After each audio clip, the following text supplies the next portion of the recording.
Boa tarde a todos e todas. Espero que todos estejam muito bem. Sejam todos muito bem-vindos. E galera, só lembrando que para vocês se inscreverem no canal TV IFMA Maracanã, ativem o sininho para receber todas as notificações, é de graça. E todas as palestras elas estarão disponíveis nesse canal e curtem aí o material. E para dar continuidade ao nosso terceiro e último dia de palestras, vamos iniciar a palestra sobre controle das doenças infecciosas e parasitárias em pequenos ruminantes, que contará com a moderação do professor Dr. Danilo.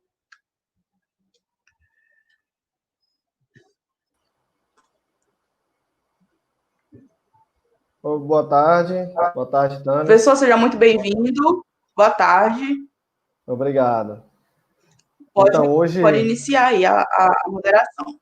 certinho, obrigado, Tames. Boa tarde a todos que nos assistem.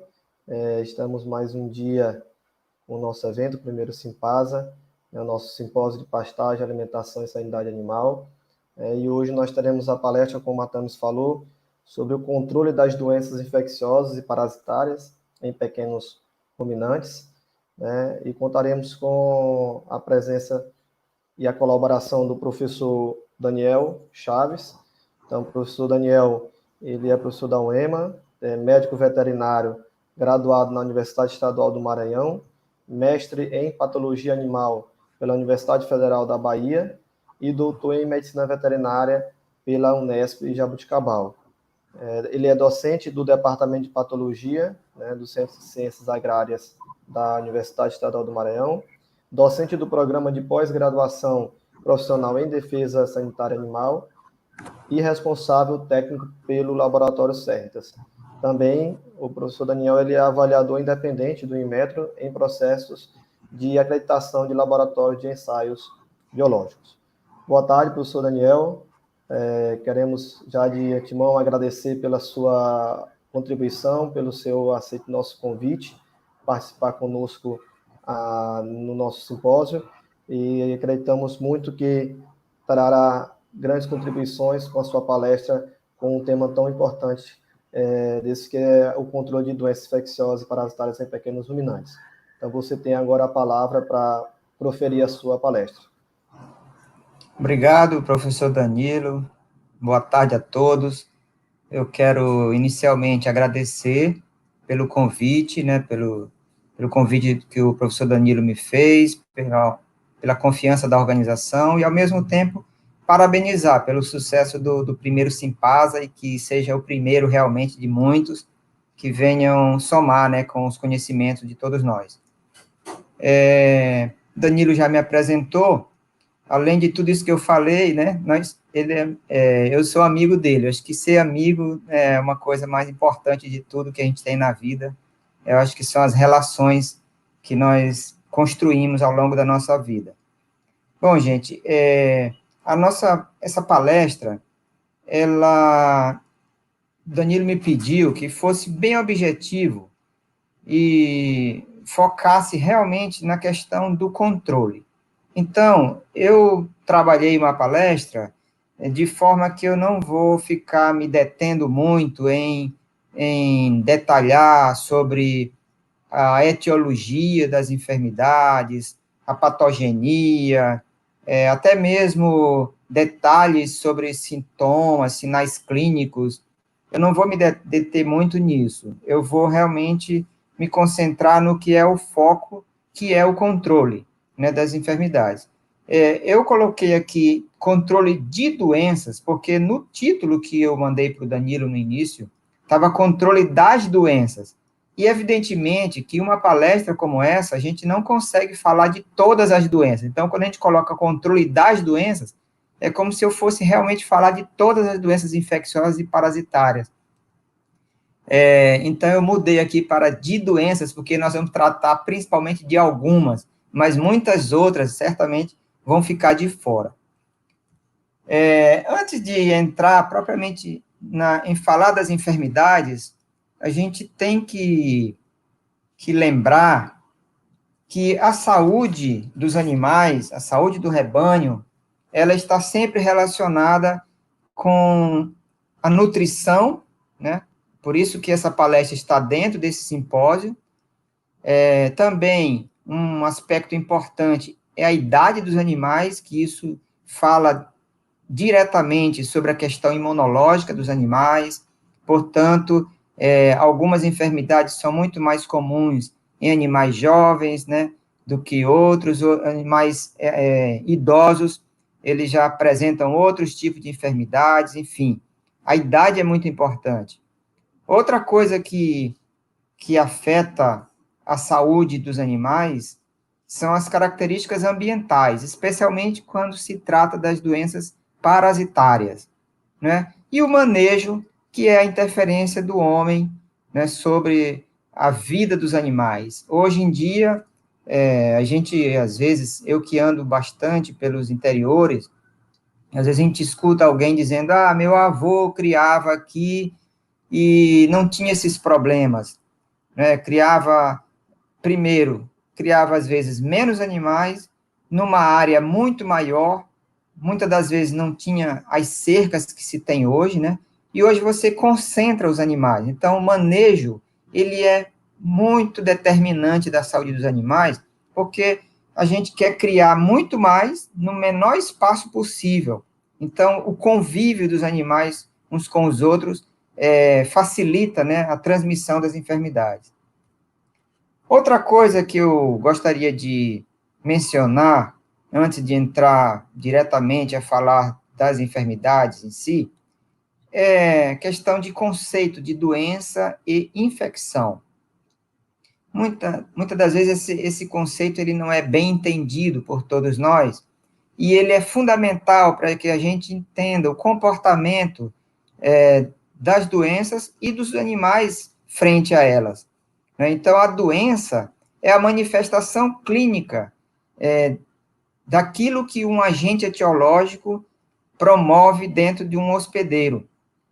Muitas das vezes, essa manifestação clínica, que nós chamamos de sinais clínicos, né, eles são decorrentes, não necessariamente, da ação do agente etiológico, mas, muitas das vezes, da reação do hospedeiro.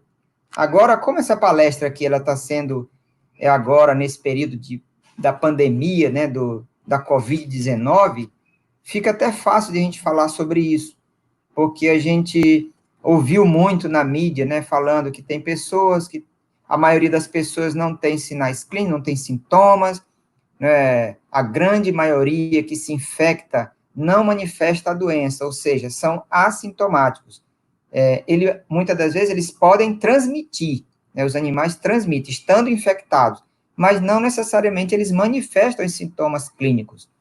E também uma doença, que é o caso da Covid aqui, mais uma fala sobre a Covid, né, ela manifesta às vezes mais de uma fase clínica. Isso é muito importante para a gente entender que existem momentos que os sinais clínicos das doenças, eles são provocados diretamente pela ação do agente etiológico. No caso da COVID, que chama-se fase de viremia, né? Aquela fase inicial. Mas que há momentos da evolução da doença que os sinais clínicos ou os sintomas, no caso do ser humano, eles são uma consequência da reação orgânica, da reação do hospedeiro através do seu sistema imunológico. Provoca, às vezes, um processo inflamatório, né? Uma pneumonia, enfim. Esse conceito é muito importante. Então, muitas das vezes, o animal ele tem um diagnóstico positivo no laboratório para uma determinada doença, para uma determinada infecção, mas ele não está manifestando sintomas clínicos. E muitas das vezes também pode ser dado um exame positivo para uma determinada enfermidade, né? Aliás, negativo para uma determinada enfermidade, e o animal apresentar todos os sintomas ou os sinais clínicos. Então, aí que é a diferença entre doença e infecção. Então, a doença é a manifestação clínica da presença de um determinado agente etiológico no hospedeiro. E a infecção é somente a presença desse agente, né? Outra coisa importante é que as doenças, elas se comportam de forma diferente, de acordo com o tempo que aquele agente etiológico está circulando numa mesma região.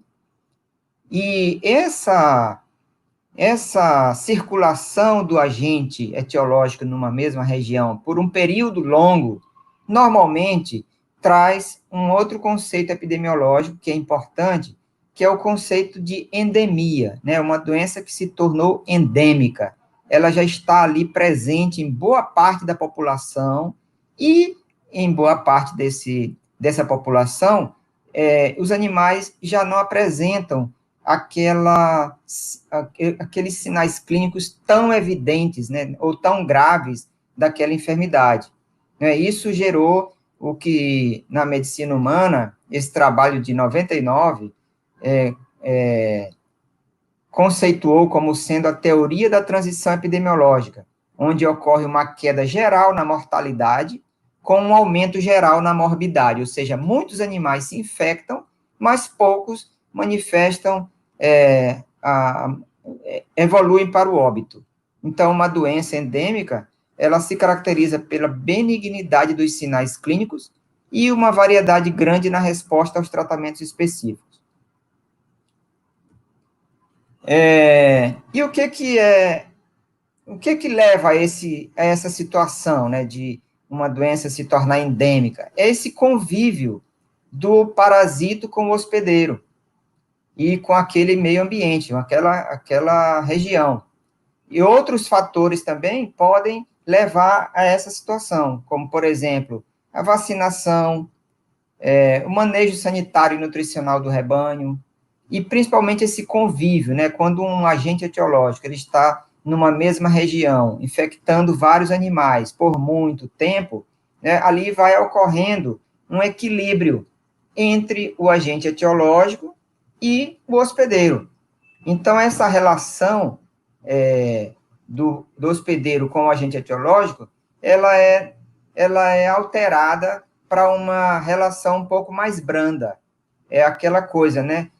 Eu preciso sobreviver, então eu vou me tornar um pouco mais suave aqui na minha agressividade com o meu hospedeiro, para que eu possa sobreviver junto com ele, né? Então, essa que é mais ou menos a ideia que ocorre quando um agente está circulando numa mesma região por um período muito longo.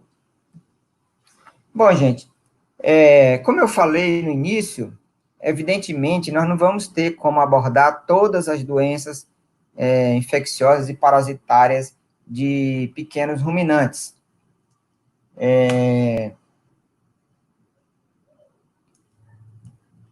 Então, eu separei aqui algumas, né, que nós vamos falar sobre cada uma, claro que focando sempre a questão do controle, e aí eu separei, dentre as virais, né, artrite encefalite caprina viral, ectima contagioso e raiva. Essas que estão de vermelho, a fonte vermelha, são as enfermidades dos caprinos e ovinos que estão contidas no Programa Nacional de Controle de Sanidade dos Ovinos e Caprinos, né, que são enfermidades controladas, o que deveriam ser controladas pelo Serviço Veterinário Oficial, que são executados pelas agências de defesa agropecuária dos estados, né, coordenados pelo Ministério da Agricultura, né, mas esse programa de sanidade de ovinos e caprinos no Brasil, ele ainda não está completamente, assim, implementado, pelo menos em todos os estados, como estão outros programas, como o de sanidade dos equídeos, de sanidade dos bovinos, principalmente em relação à febre aftosa, brucelose e tuberculose, né? Mas são essas que estão em vermelho, que são as enfermidades controladas por esse Programa Nacional de Sanidade dos Caprinos e Ovinos. Dentre as bacterianas, nós temos aí a linfadenite caseosa, a micoplasmose ou a galaxia contagiosa, oftalmia contagiosa, dermatofilose, porodermatite infecciosa, epididymite, E dentre as parasitárias, eu coloquei aqui só as helmintoses gastrointestinais, de modo geral, mas a gente sabe que dentre todos os helmintos, ou talvez de maior destaque no Brasil, é o hemoncos, né? Então, a hemoncose é a enfermidade, talvez, gastrointestinal causada por helminto mais importante, e as hemerioses ou coccidiose. Mas também eu colocaria aqui a tripanossomíase, que é uma enfermidade que ultimamente tem tido alguns focos no Brasil. Como eu falei, aqui não estão todas as doenças. Eu poderia colocar aqui uma gama de enfermidades, por exemplo, listeriose, paratuberculose, as clostridioses, né? Especialmente enterotoxemia, tétano, enfim, uma série de outras enfermidades que nós não vamos detalhar, mas que é importante que vocês saibam que elas existem e que têm a sua importância, né? Então, a artrite encefalite caprina viral, ela é uma das enfermidades bastante conhecidas, né, que acometem os caprinos, tanto de aptidão para corte quanto de leite. Entretanto, como os animais de aptidão para a produção de leite, eles vivem de uma forma muito mais confinadas, né? Passam muito mais tempo junto, é uma enfermidade que a gente observa muito mais em caprinos leiteiros. O sintoma mais conhecido, o sinal clínico mais conhecido, é o aumento de volume das articulações, né? Por isso que é chamada de artrite. Mas essa enfermidade, ela, além de artrite, ela pode provocar a encefalomielite e pneumonia, né? Uma infecção respiratória. Existem as formas clínicas aqui, nervosa, que é observada principalmente em cabritos, né, jovens. A articular, que eu acabei de falar, que está presente em aproximadamente 10 a 25% dos caprinos adultos. Mastite, normalmente unilateral. E a pneumonia, né, pneumonia crônica. São os principais formas clínicas dessa enfermidade. Como eu falei, eu não vou detalhar muito a questão de patogenia, sinais clínicos, não vou entrar muito em detalhe, porque o que mais importa aqui é o controle, né?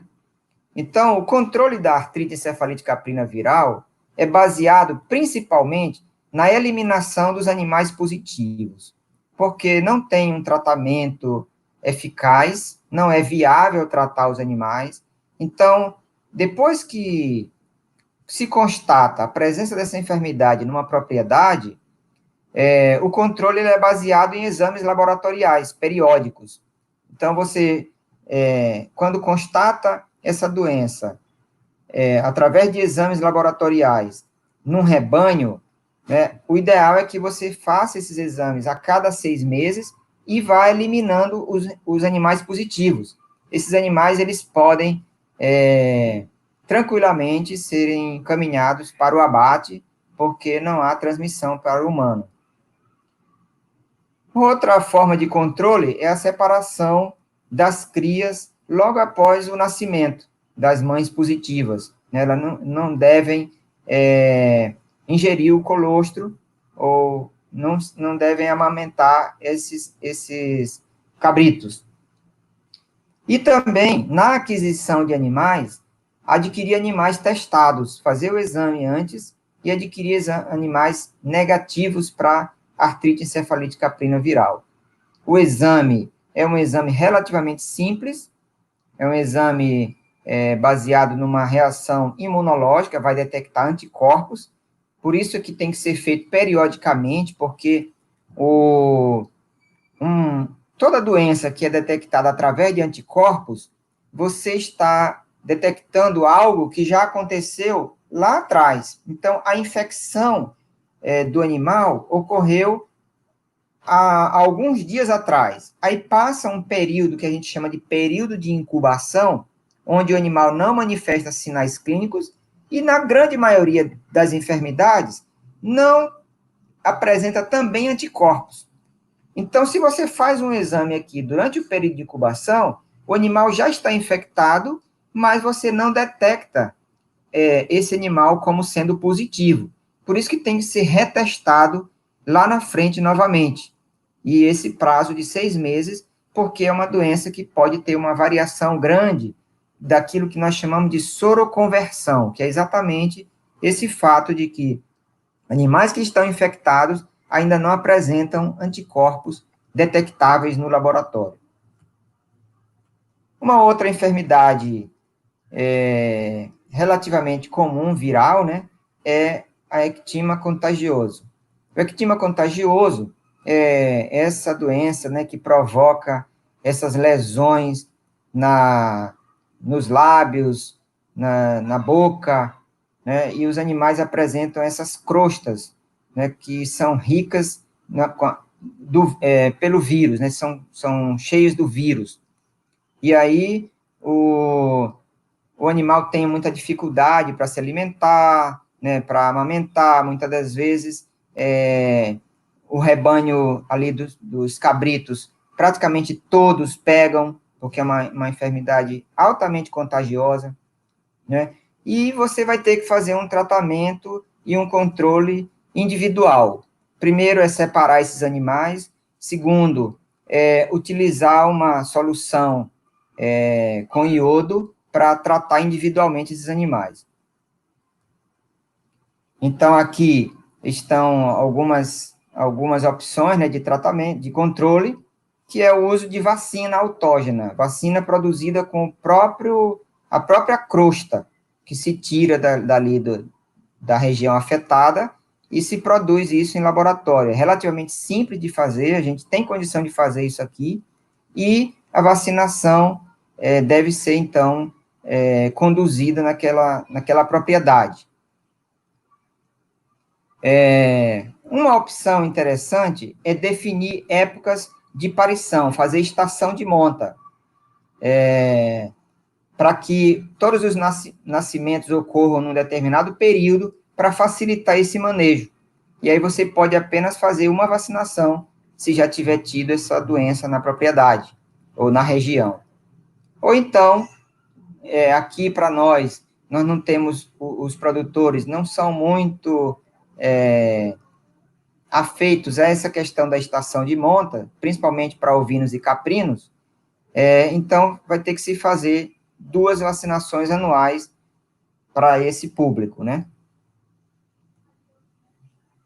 Uma outra doença viral, que é muito conhecida de todos, né, que afeta não apenas ovinos e caprinos, mas afeta praticamente todas as espécies animais, né, dos mamíferos, é a raiva. A raiva é uma enfermidade gravíssima, com letalidade de 100%, e que a transmissão se dá em ruminantes e equídeos, principalmente pelo morcego hematófago, né, através do morcego hematófago, que conduz esse vírus e introduz ali no momento da alimentação.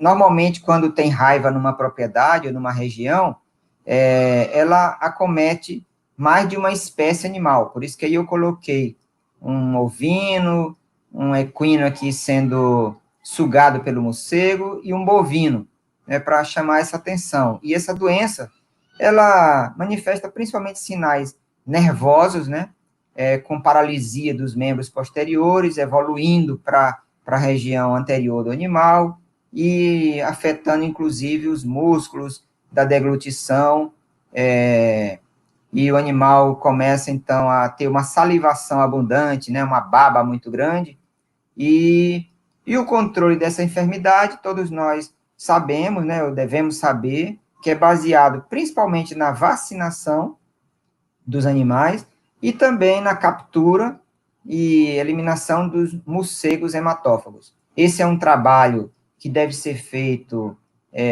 não por qualquer qualquer pessoa, não deve se envolver com essa atividade, a não ser que tenha um excelente treinamento, mas é um trabalho que deve ser feito em parceria com os órgãos oficiais de controle de sanidade animal.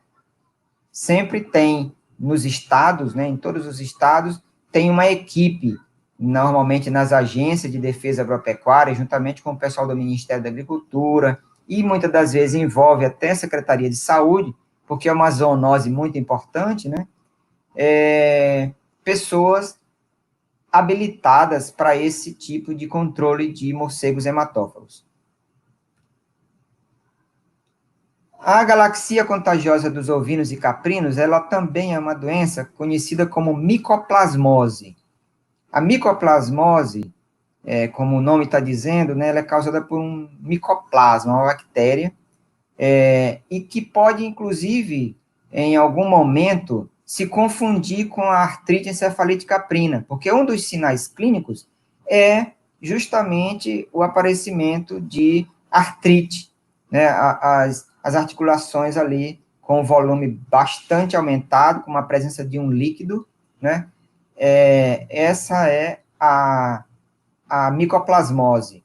Mas também ela apresenta problemas oftálmicos, né, com animais, inclusive, perdendo a visão, e mastite, né? Quando tem essa doença, ela está presente naquele rebanho, e apresenta esses 3 sinais clínicos, a mastite, a oftalmia e a artrite, o diagnóstico clínico ele fica bastante facilitado, né? Porque você já está vendo ali o clássico. Só que nem sempre isso acontece, né? É uma doença que evolui rapidamente no rebanho, né? E que tem um tratamento um pouco complicado. Então, como eu estava falando, né? Se tiver mastite, o problema oftálmico, aqui como ceratoconjuntivite, e a artrite, a poliartrite, se isso estiver acontecendo simultaneamente, o diagnóstico clínico ele é bastante seguro, né? Porque você não vai ter uma outra enfermidade que tem esse padrão com esses 3 grupos de sinais clínicos. Então, a primeira coisa que se deve fazer, é claro, com cuidado, com EPI, com luva, né, preferência, com máscara, é colher amostras de leite. Aqui vocês viram, né, a pessoa colhendo aqui um pouco do leite, já está ali coagulado, né, esse leite. Pode colher também o líquido das articulações, sangue e suave do olho, né, conjuntival, e remeter para o laboratório.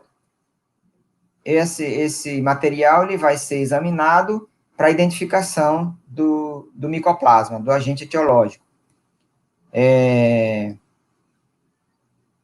O sangue, ele pode, a partir do sangue, pode-se fazer também outros exames, né, o exame de ELISA e PCR. Mas, normalmente, a gente faz o isolamento mesmo bacteriano. O controle dessa enfermidade, ele é baseado no manejo higiênico, higiene das instalações, bastante higiene de coxo, né, das instalações de modo geral, isolamento dos animais doentes e tratamento desses animais. O tratamento é baseado nesses antibióticos, né, nesses medicamentos aí que estão na tela, tetraciclina, tilosina e enrofloxacina. Agora, o problema é que, muitas das vezes, esse tratamento, ele se torna um pouco caro, ele não é um tratamento tão barato, e é necessário que o tratamento ele seja feito no período indicado, mesmo que os sintomas ou os sinais clínicos já tenham sido, já tenham desaparecido. Só que, por causa do custo, né, da dificuldade que é de tratar esses animais, muitas das vezes o animal melhora um pouquinho e o produtor vende os animais, e isso aí é um fator de disseminação da doença. Então, você deve realmente, no caso aí, conduzido por um médico veterinário, levar o tratamento até o fim. Uma doença também que é frequente em ovinos e caprinos é a ceratoconjuntivite ou oftalmia contagiosa. Também é uma enfermidade que se espalha muito rapidamente pelo rebanho, né? Os animais, mesmo aqueles que vivem o dia no pasto, eles convivem à noite no aprisco, né? Então, eles vão se agrupar ali. Então, rapidamente, essas enfermidades, elas se disseminam pelo rebanho. E ela apresenta essa inflamação aí ocular, né? Com uma secreção abundante, e os animais podem, inclusive, cegar, ficar cegos, uni ou bilateral, né? E o tratamento é limpeza, isolamento dos animais acometidos, limpeza dos olhos, né, da lesão, e aplicação de um antibiótico, com orientação de um médico veterinário, claro. Outra enfermidade também bastante presente aqui no Brasil é a dermatofilose, que é um fungo, causada por fungo,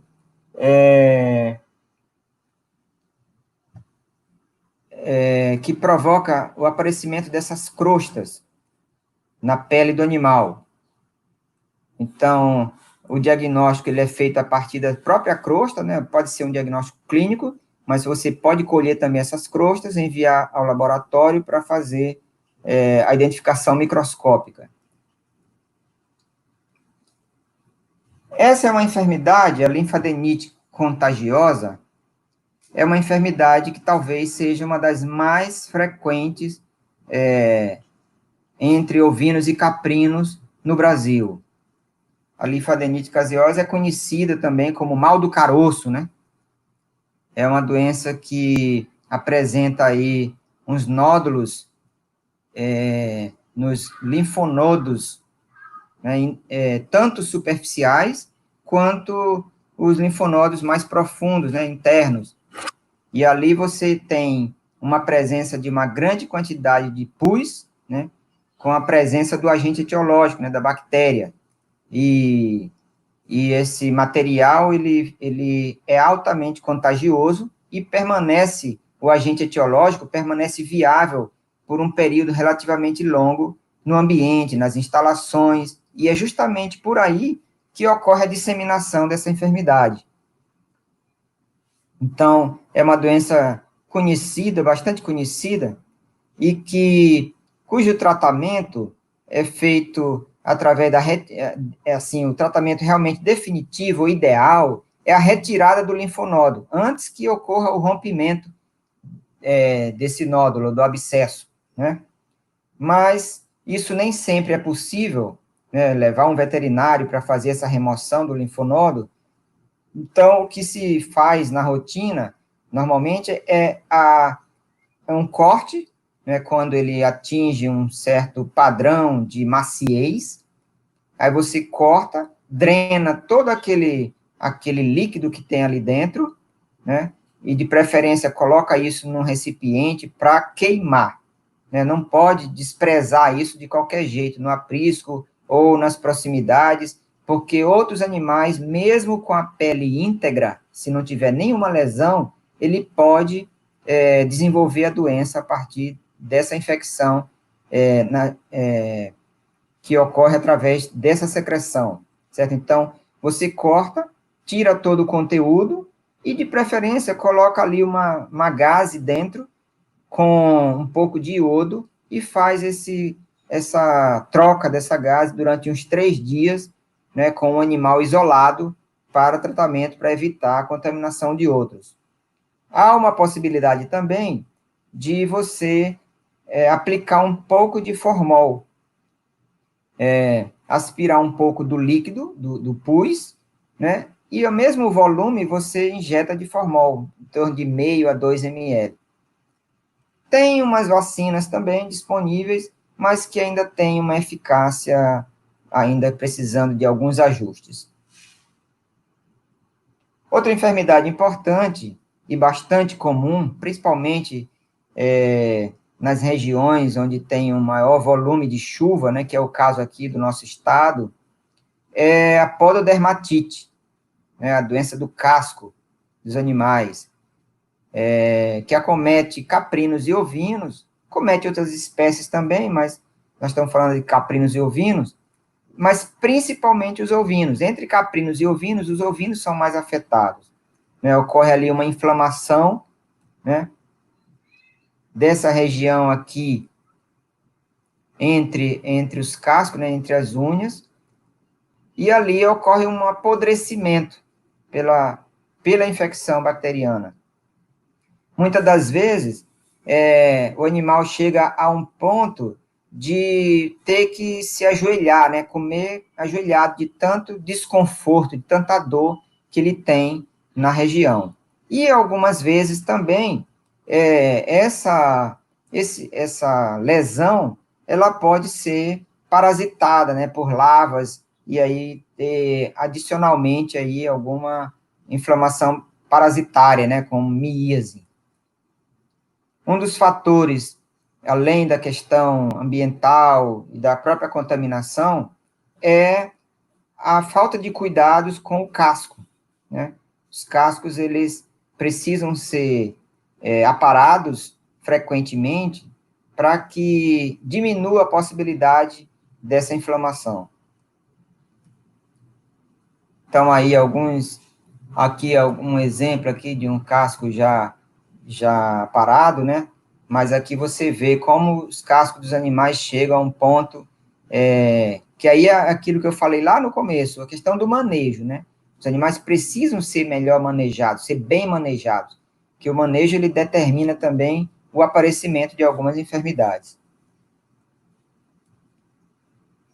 O tratamento da porodermatite, o controle, ele passa pelo uso de antibióticos, antissépticos, que pode ser individualmente ou então coletivamente, através de um pedilúvio, onde você deve fazer um pedilúvio ali suficiente para que todos os animais passem realmente por ele, permaneçam ali por um período de uns 5 minutos, né, para que haja um contato real com aquela solução, né, e já tem também vacina, né, com intervalo de 6 meses, que pode ser utilizado também. E, é claro, aquilo que eu falei anteriormente, aparar periodicamente os cascos, né, e queimar esse resíduo para que não ocorra também a contaminação ambiental e outros animais venham a ser acometidos. Uma doença menos, digamos assim, conhecida, né, da maioria, é a epididimite, ou a brucelose ovina. A brucelose, normalmente, você, quando ouve falar essa palavra, né, esse nome dessa enfermidade, associa logo com aborto. Mas em ovinos, um dos sinais mais importantes é a inflamação dos testículos, né? Então, por isso ela é mais conhecida como epididimite. Então, ocorre essa inflamação e é uma doença, como eu falei lá no comecinho, que pelo menos para ser, né, controlada pelo Programa Nacional de Sanidade de Caprinos e Ovinos. Essa enfermidade, muitas das vezes, ela passa despercebida, de forma assintomática, né, você não consegue ver essa inflamação nos testículos dos carneiros, e aí a única forma de diagnosticar é através também de exame laboratorial. E aquela mesma coisa que eu falei lá para a artrite encefalite caprina, né? Esses exames são exames imunológicos, ou seja, exames sorológicos, exames de sangue, vão detectar anticorpos. Então, ele já detecta algo que ocorreu no passado, que foi a infecção. Então, a infecção ocorreu num determinado momento, e aí, com a sequência da evolução da doença, o organismo do animal vai reagindo àquela presença do agente etiológico e, naturalmente, vai produzindo anticorpos. Aí que o exame detecta. Então, por isso é que, quando você faz uma rodada de exames no rebanho, você detecta alguns animais, mas alguns deles podem já estar infectados e ainda não apresentarem título de anticorpo suficiente para ser detectado no laboratório. Por isso que tem aquele tal do falso negativo. É aí que uma das razões para ter falso negativo em determinados exames é exatamente isso que eu estou colocando. Certo? Então, essa enfermidade ela é controlada também da mesma forma, com a eliminação dos animais positivos. Também pode ir para o abate. Talvez as enfermidades que mais atormentam o produtor, que mais causam prejuízos no Brasil, e aqui no nosso estado tem sido um dos entraves muito grandes para a produção, até para a permanência de alguns produtores na atividade da ovino-caprinocultura, eu creio que, sem dúvida nenhuma, são as helmintoses gastrointestinais, principalmente a hemoncose, né? Claro que também nós temos aí as heimeriose, coccidioses, que também são parasitos gastrointestinais, né, que são protozoários, né, que normalmente já estão associados a uma deficiência imunológica do animal, questão nutricional, aí já entra quase como um oportunista, né, ali.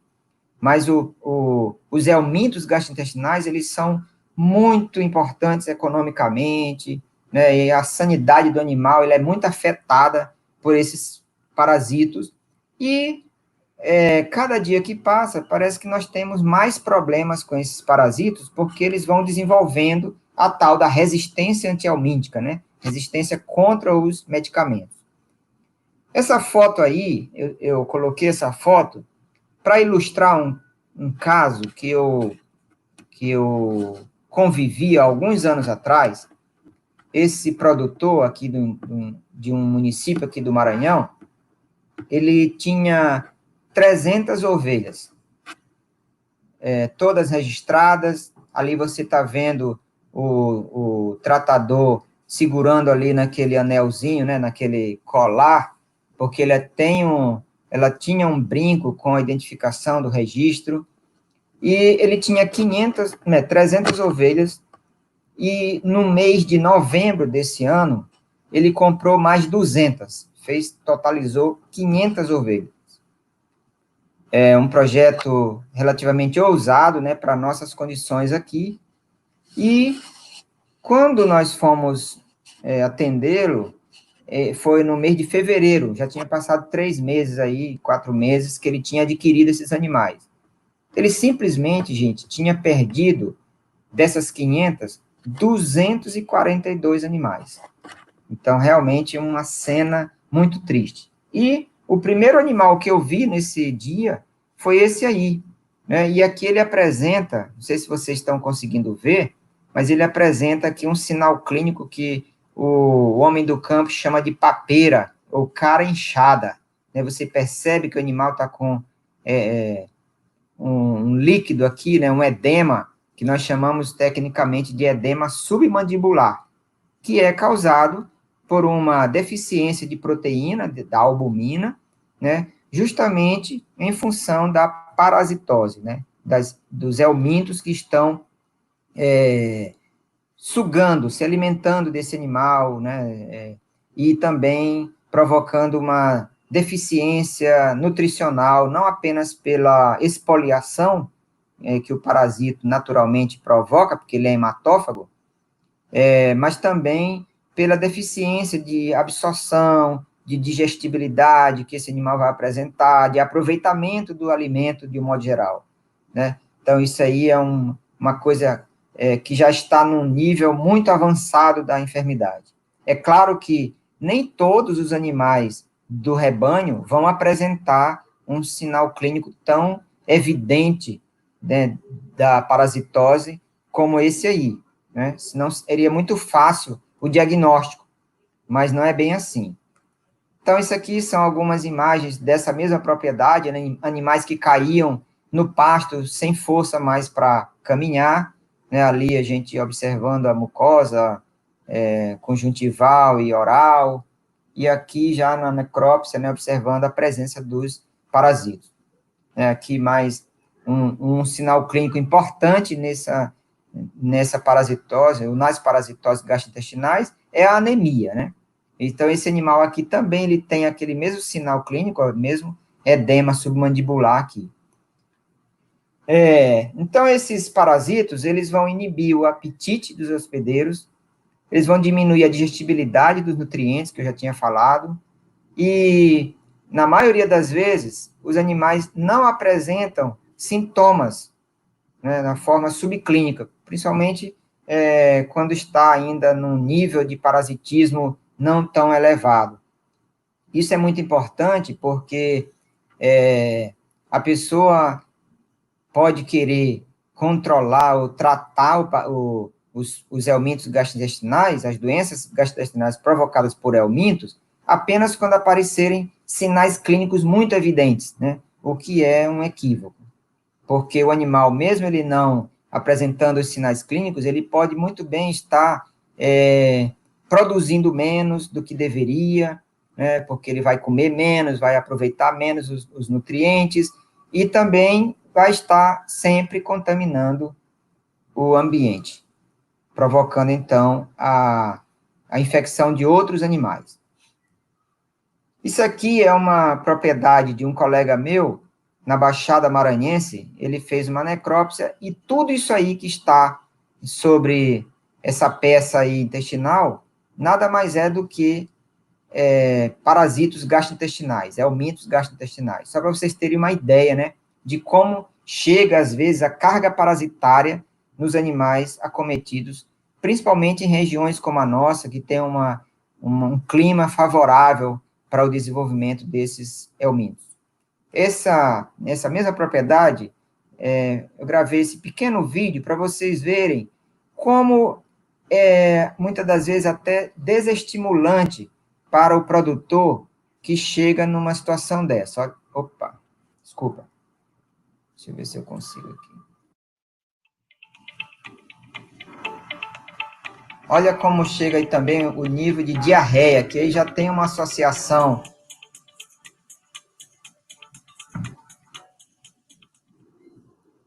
Então, esse caso aqui extremo, né? O animal já tinha uma diarreia bastante intensa, certamente por uma associação de parasitos, não apenas helmintos, mas talvez ele tivesse, certamente ele tinha, né, que eu fiz diagnóstico, na verdade, então ele tinha também a coccidiose, a himeriose, que é mais, cuja diarreia é mais característica da coccidiose, né?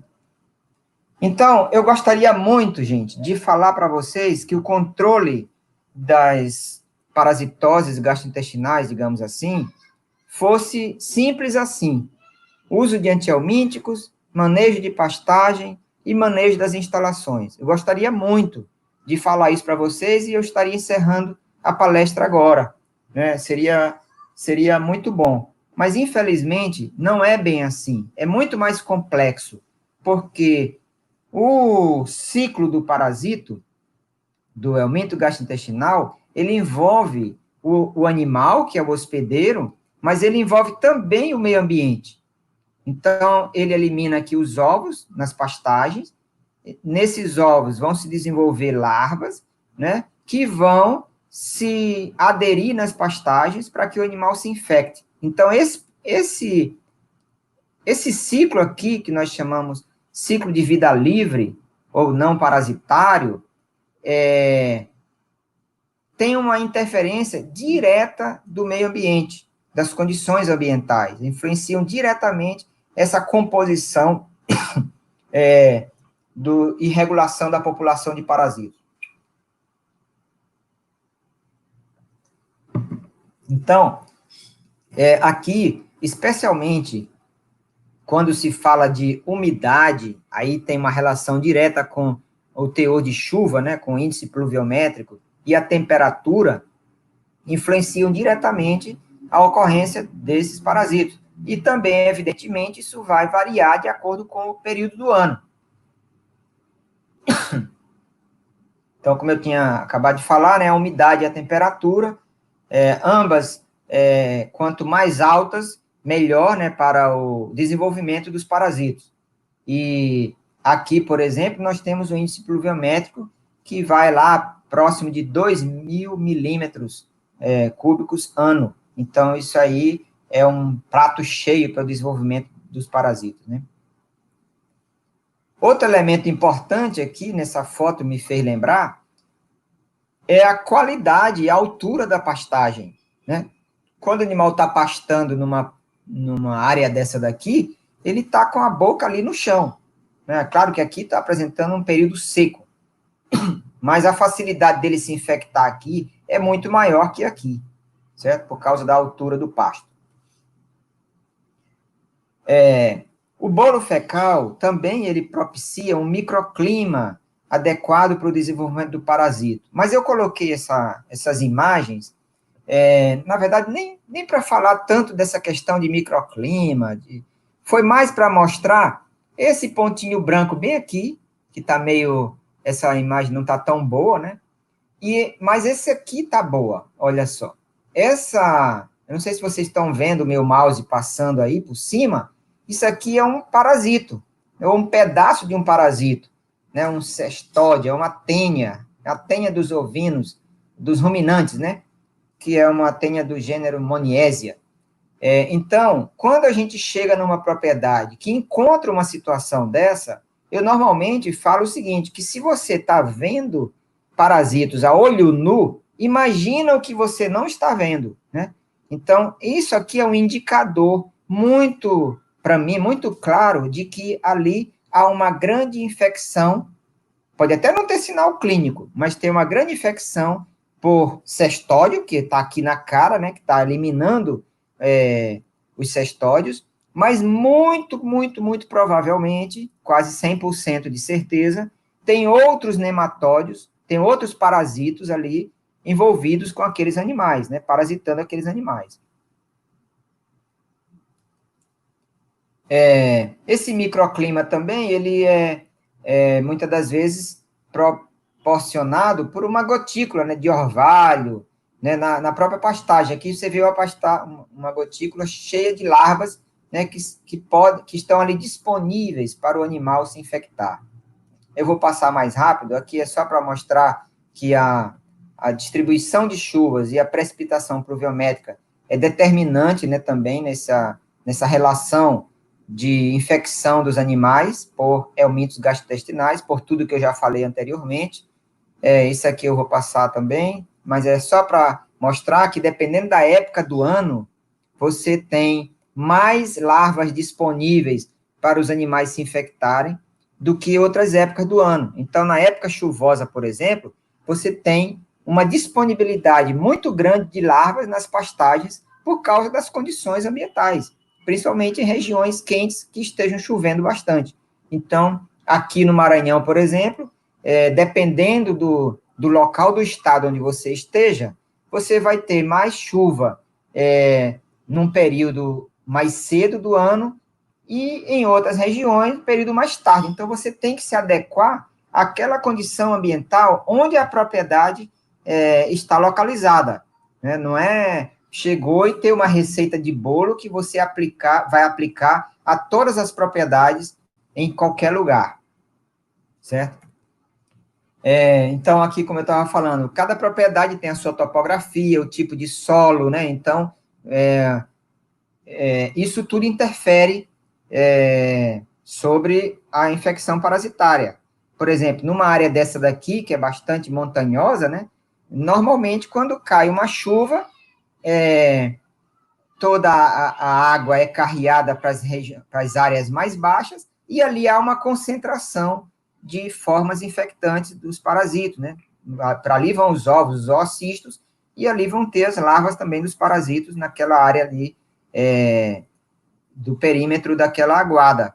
E os animais normalmente frequentam muito essas áreas, né, para beber, né? E onde tem também um pastozinho mais fresco. Então, a topografia da propriedade também ela é importante, assim como o tipo de solo.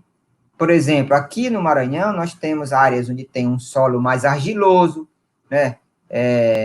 Outros que tem um solo mais poroso, né? E aqui nós temos também uma região grande que cria muito ovino e caprino, que são os lençóis maranhenses, né? Que são muito conhecidos, e ali tem muita areia, é muito poroso. Então, a chuva bate e drena muito rápido. Então, a infecção parasitária nessa região dos lençóis, ela é um pouco menor do que em outras regiões do estado, né, com o solo mais argiloso, por exemplo, na Baixada Maranhense, aqui mais ao norte. Outra coisa que interfere é o hábito alimentar, né? Os ovinos, eles têm um hábito de se alimentar no pasto mais de capim, né? E com a cabeça mais baixa, enquanto os caprinos são mais seletivos, né? Eles andam mais. Então, por isso que se coloca que os ovinos, eles são um pouco mais resistentes aos helmintos gastrointestinais comparados aos caprinos, porque eles têm um contato maior, né? Um convívio maior com o parasito por causa desse hábito alimentar, enquanto o caprino não.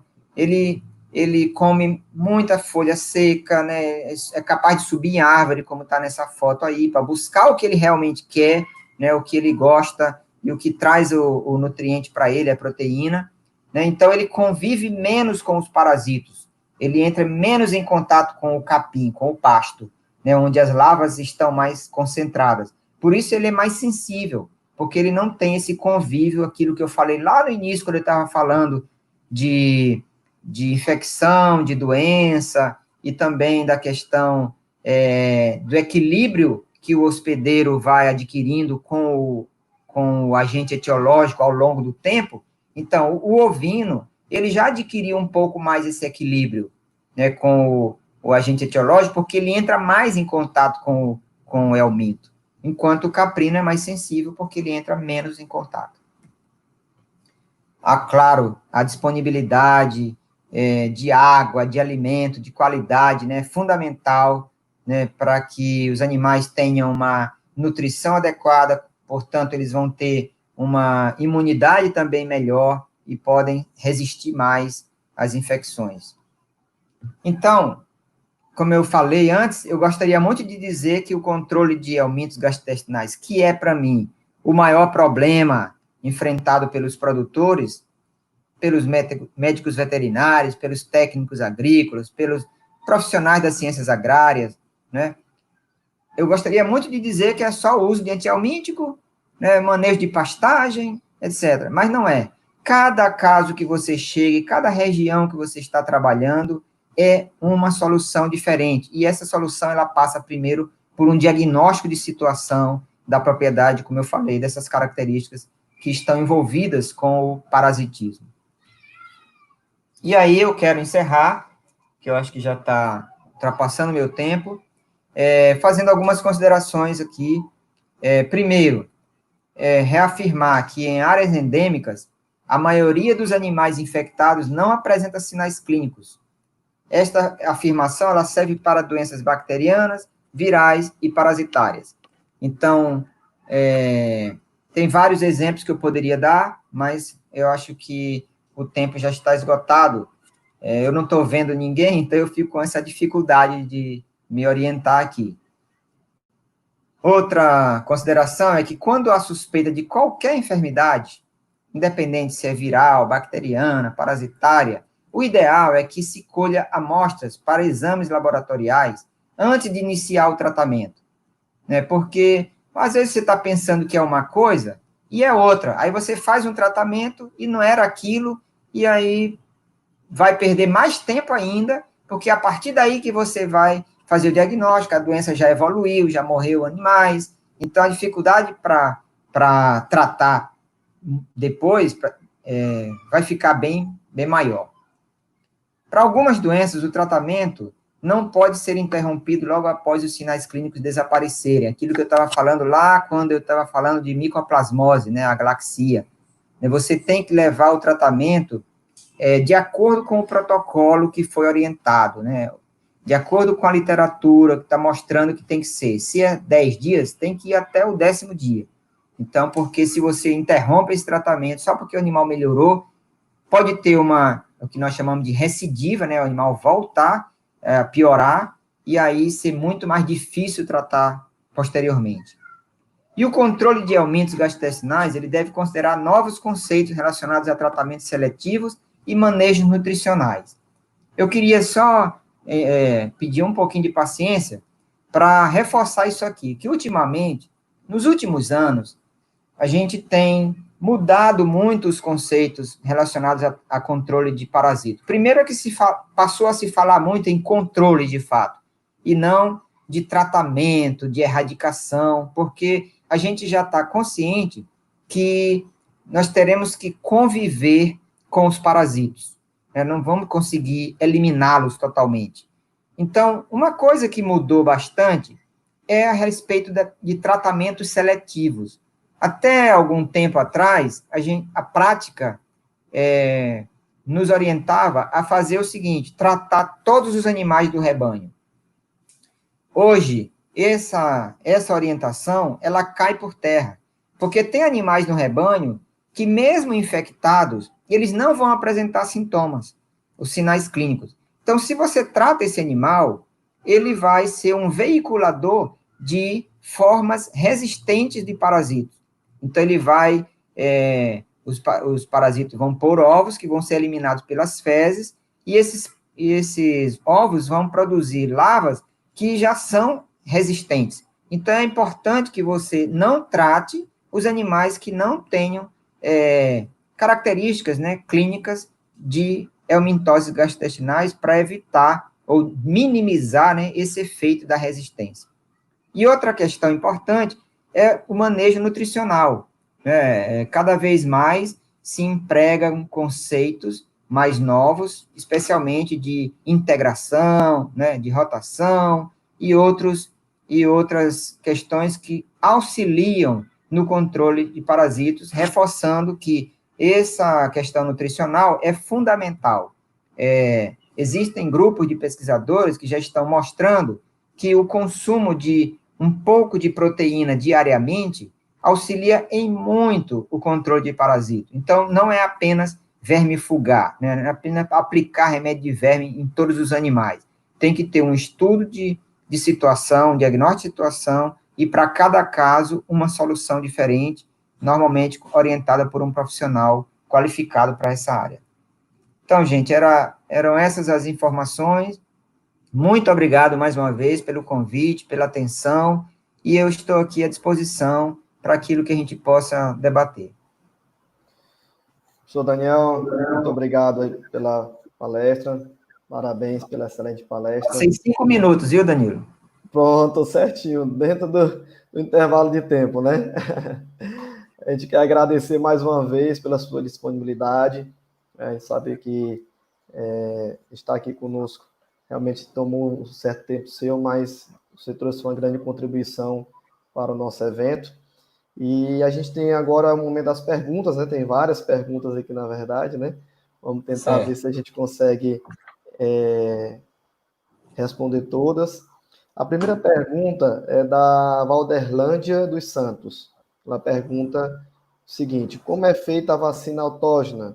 Pode ser feita na propriedade por um técnico? Certo.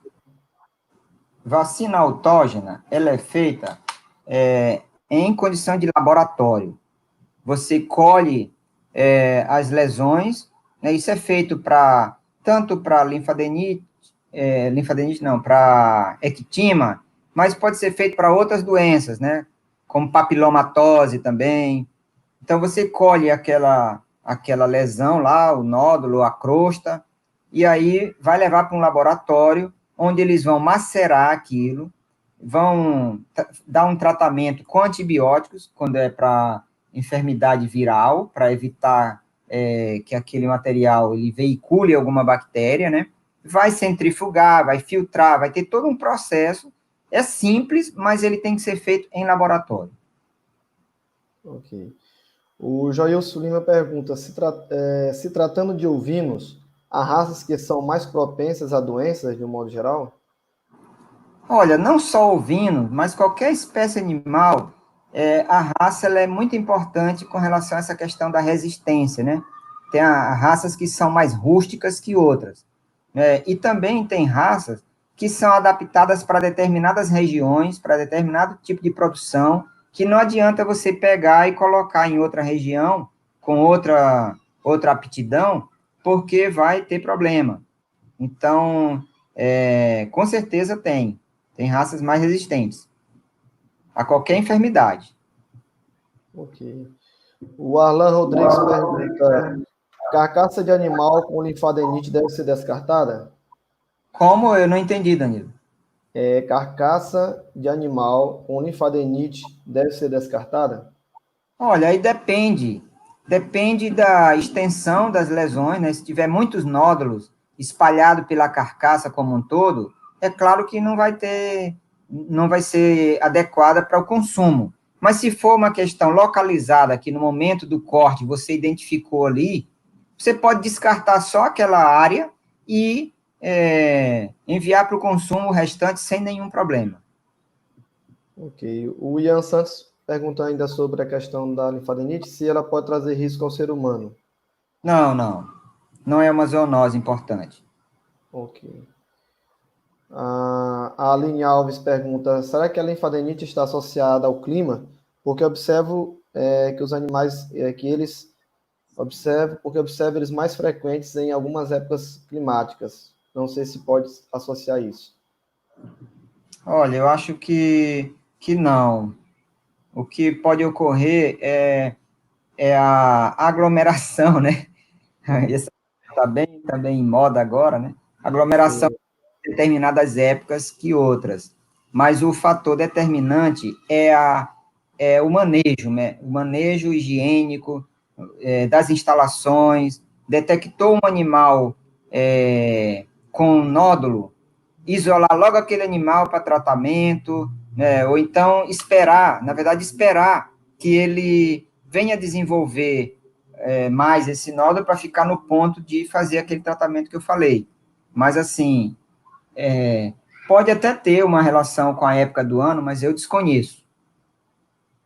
Ok. A Mariana Peretti pergunta se a ovelha com linfadenite prejudica o desenvolvimento do filhote que está mamando. Não, só se for uma linfadenite que esteja, assim, dificultando a nutrição desse animal, se ele for numa localização que dificulte a locomoção para a busca do alimento e tal, mas, em geral, não há essa relação, não. O Adriano Aranha pergunta: professor, o animal que apresentar a epididimite corre o risco de se tornar um animal infértil? Sim, sim, corre risco, sim. Ok.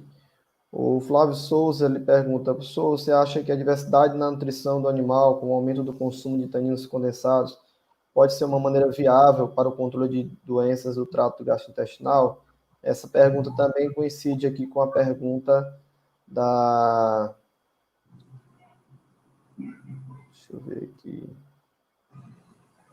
Da Micaela, né? Que ela pergunta se tem algum vermífugo natural para ovinos, alguma planta que sirva como tal. Sim, eu acho que ainda tem muito a se percorrer nesse caminho aí, né, de definição de produtos com efeito antihelmíntico, e o tanino condensado é um deles, né? O que eu acho que ainda precisa de um trabalho é a questão da produção em escala. Quando você, quando você pensa em tratar ovinos e caprinos com antihelmíntico, ou seja, natural ou químico, você tem que pensar em qual vai ser a demanda, né? A demanda é muito grande. Então, muitas das vezes você pensa num produto desse natural, mas que ele tem restrições para sua produção em escala. Então, eu acho que o tanino condensado é uma coisa importante, assim como eu acho que os fungos nematófagos também são importantes, e outros produtos que possam vir a ser descobertos como antihelmínticos naturais. Mas o que eu vejo a dificuldade é nisso, é em produção, a produção em escala comercial, né? Quando eu falo produção em escala, não apenas a produção em si, mas também a viabilidade desse produto na prateleira, né? Quanto tempo ele vai permanecer viável para que o produtor utilize? Porque se for para a gente trabalhar algo que fique assim, naquele empirismo de dar a folha de tal coisa, de bananeira, que tem tanino condensado, de fato, né? Mas aí isso vai ser uma coisa extremamente restrita, né? Extremamente, talvez, assim, aquela coisa que se limite a pequeníssimos produtores, né? Mas quando você pensa numa pessoa que tem uma grande criação, você tem que pensar em uma solução que seja mais viável do ponto de vista econômico, claro, mas também da viabilidade de aplicação, né, de mão de obra, enfim, de todos os elementos que estão relacionados com esse tratamento. E a gente até gosta de falar, né, professor Daniel, que às vezes a gente pensa em encontrar uma planta, né, com essa atividade antihelmíntica e que de repente venha substituir o vermífugo, né, ou seja, o produto sintético. Mas a gente gosta de falar que não a intenção muitas vezes de buscar ou pesquisar sobre determinadas plantas não é necessariamente essa substituição, né, mas uma ajuda, na verdade, né, como controle alternativo dessas doenças, né.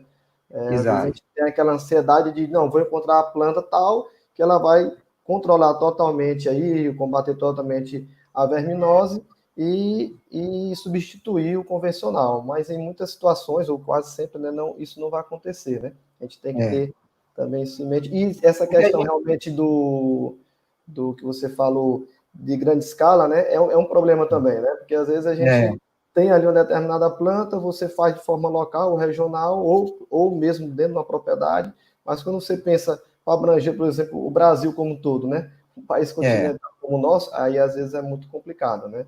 É verdade. Uma coisa que a gente tem que também ter cuidado com essa questão de controle de parasitos são as fórmulas milagrosas.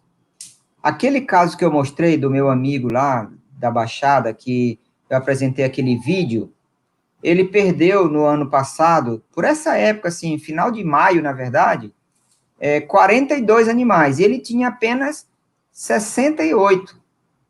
Perdeu 42, quer dizer, muito mais da metade do rebanho dele.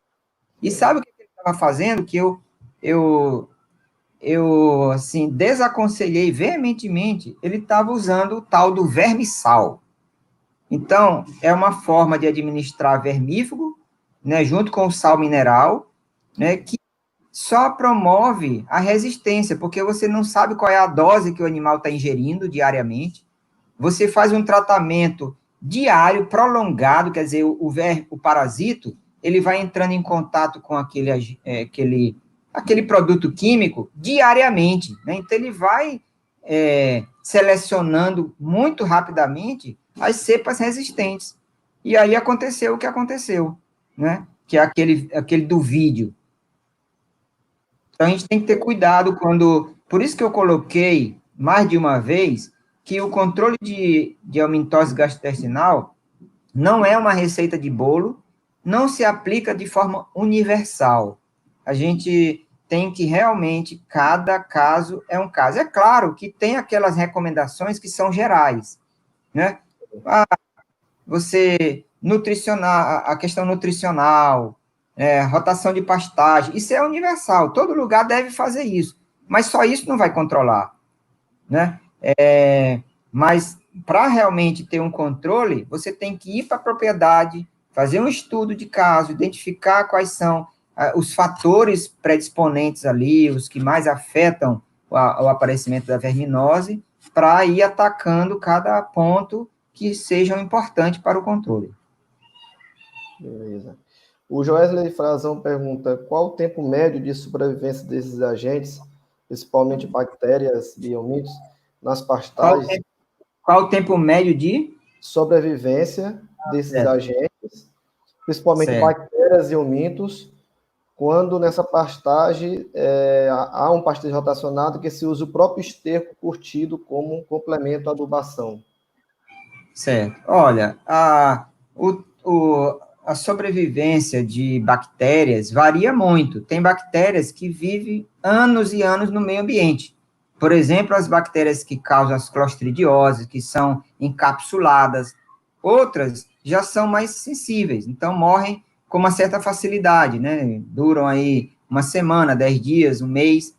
Agora, os parasitos, eles podem sobreviver por um tempo longo também, mas a rotação de pastagem depende muito, olha como eu volto a falar da questão de cada propriedade é um caso. Se for, por exemplo, uma pastagem irrigada, você vai ter verme o tempo todo, o ano todo. Pode dar um descanso ali de 60 dias até, que é muito para uma pastagem irrigada, mas ela vai estar com bastante infestação de larvas, certo?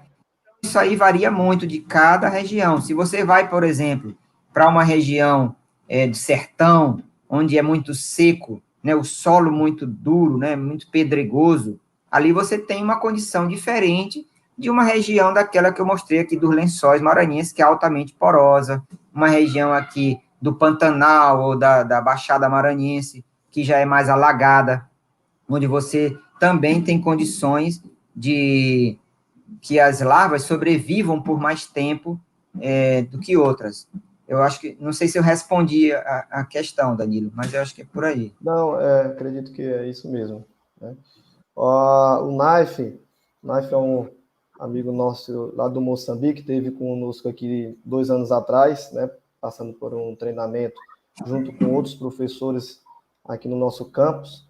Um abraço para o Knife lá no Moçambique. Ele pergunta: a carne do animal que morre com raiva pode ser consumida pelos humanos? Não, raiva é uma doença zoonótica. Não é que não possa ser consumida, certo? Não deve, porque, na verdade, o vírus, ele está no sistema nervoso central. Tanto que o diagnóstico, ele é feito a partir da coleta da cabeça, né, do cérebro. É isso que é enviado para o laboratório.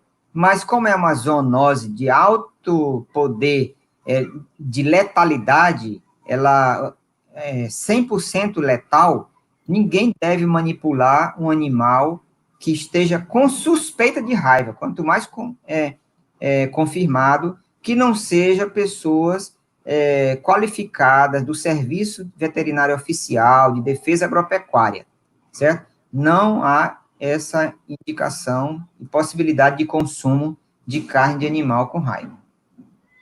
Ok. Para a gente finalizar, temos mais 2 perguntas, professor Daniel. A Maírla Fonseca, ela pergunta: o score corporal do animal pode ser um indicador de infecção? Sim, pode sim. Principalmente por parasitos, né? Isso aí, inclusive, é utilizado. Tem um método que a gente utiliza bastante no controle seletivo, né? No tratamento seletivo de ovinos e caprinos, que é o método FAMACHA. E o método FAMACHA, além da questão da coloração da mucosa para ver o grau de anemia, um dos parâmetros que se utiliza para definir se vai se vacinar, vermifugar ou não, é o score corporal. Então, há muitas doenças também, por exemplo, uma doença que eu não mencionei aqui em detalhes para vocês, como, por exemplo, a paratuberculose, é uma doença crônica em que o animal vai tendo um emagrecimento progressivo. Muitas doenças têm esse sinal clínico como o sinal clínico mais importante, que é o emagrecimento progressivo. Então, o score corporal, ele é importante para definir, para suspeitar, né, de alguma enfermidade. Agora, o emagrecimento progressivo, gente, o que mais provoca emagrecimento progressivo não são doenças, é a falta de alimentação, falta de alimento de qualidade e quantidade. Então, muitas das vezes a gente pensa que os animais estão doentes, eles estão com fome. Aí, se estiver com fome, não vai ter um score corporal adequado. Verdade. É a associação da nutrição, né? Exatamente. Sanidade e genética, que a gente sempre fala, né? É. E a última pergunta é, professor Daniel, da Cíntia Amorim. Ela indaga: a ovelha, após a aparição, o cordeiro pode ter sido parasitado. É considerável permanecer com o cordeiro ou fazer o descarte?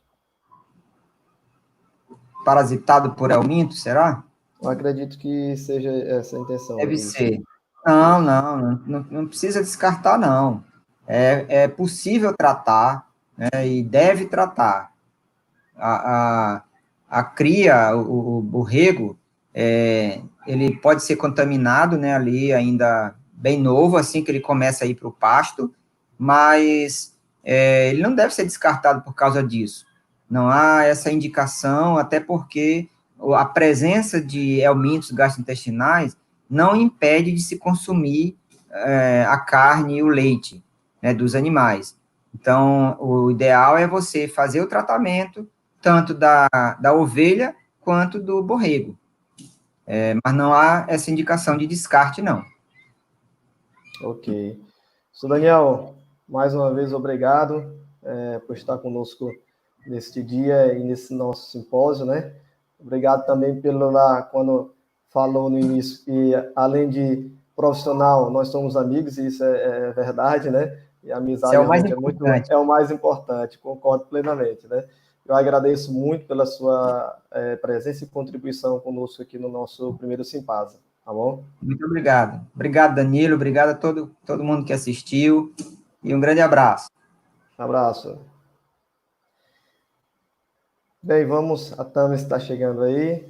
Agora a Thames que vai comandar. Pessoal, logo mais às 18 horas é o professor Júnior que vai estar na moderação, né, da próxima palestra. Então, já vou me despedir aqui de todos que estão nos assistindo.